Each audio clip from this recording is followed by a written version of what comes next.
বেহুলার লক্ষিন্দরের কে যখন সাপ আপনার হচ্ছে গিয়ে কামড়াতে যাবে, সাপের ছোবল, পারেনি তো। হ্যাঁ, পারেনি তো। তার ওই লোহার বাড়ির মধ্যেও সেই বিষাক্ত সাপ কিন্তু প্রবেশ করেছে।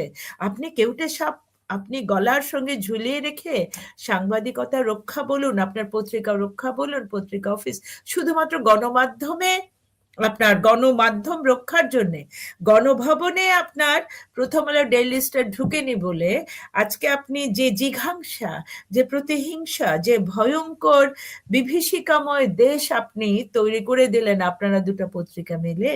আজকে আপনাদের ইউনুস সাহেব থাকুন থাকুন থাকুন, ইউনুসকে আনতে হবে। ইউনুসের বিরুদ্ধে যে মামলাগুলো, ইউনুস যে মোর দেন 58% সুদ রেখে এতগুলো মেয়ে সুইসাইড করছে রেগুলার, সেগুলো আপনারাই নিউজ করেছেন। অথচ তারপরে ইউনুসকে একেবারে সুফি বানিয়ে আপনারা ক্ষমতায় আরোহণ করাতে চাইলেন।